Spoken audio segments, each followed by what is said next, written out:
نحمد ونصلي على رسوله الكريم اما بعد فاعوذ بالله من الشيطان الرجيم بسم الله الرحمن الرحيم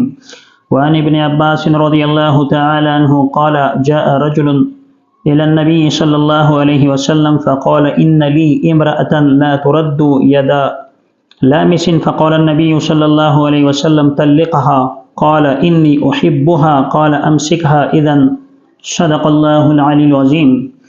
حضرت ابن عباس رضی اللہ تعالیٰ عنہ سے روایت مروی ہے کہ ایک شخص رسول اللہ صلی اللہ علیہ وسلم کی خدمت میں حاضر ہوا اور حاضر ہو کر کہنے لگا،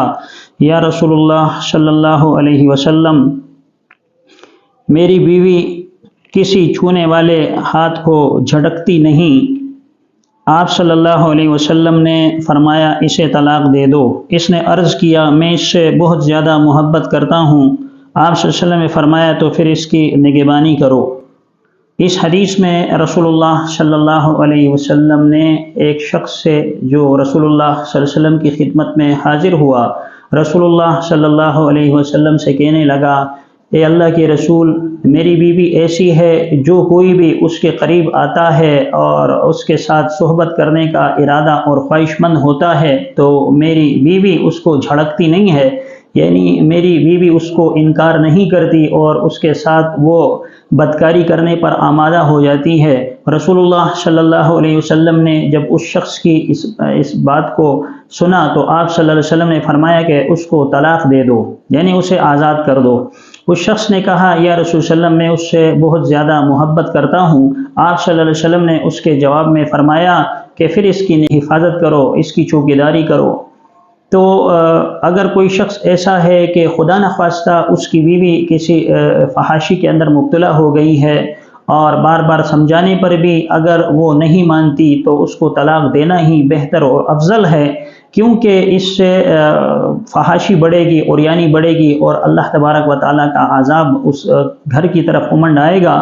اور مسلمان کو چاہیے کہ وہ فحاشی سے اپنے آپ کو بھی بچائے رکھے اور اپنے گھر کی بھی حفاظت فرمائے، کیونکہ قرآن کریم فرقان حمید میں اللہ تبارک و تعالیٰ کا ارشاد ہے، قُوْ أَنفُسَكُمْ وَأَهْلِيكُمْ نَارًا، کہ اپنے آپ کو اور اپنے گھر کو جہنم کی آگ سے بچاؤ۔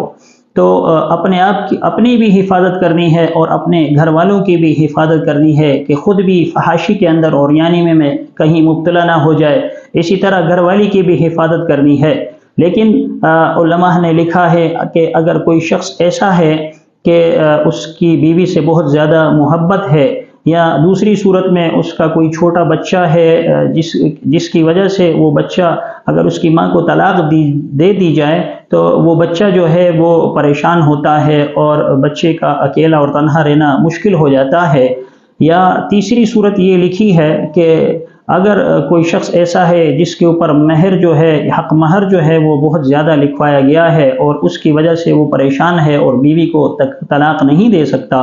تو اس شخص کو چاہیے کہ پھر بیوی کی حفاظت کرے، بیوی کی چوکیداری کرے، اس کی نگرانی کرے اور اس کو حد الامکان عیاشی کرنے سے اور فحاشی کرنے سے وہ روکے رکھے۔ اگر وہ خدا نخواستہ اس کے باوجود بھی بیوی کو کنٹرول نہیں کر پاتا اور بیوی کو برائی سے بچا نہیں پاتا تو پھر یہ شخص گناہگار ہوگا اور کل قیامت کے دن مجرموں کے کٹہرے میں اسے کھڑا کیا جائے گا اور اس کو سخت ترین عذاب میں مبتلا کیا جائے گا۔ تو ان تین صورتوں کے اندر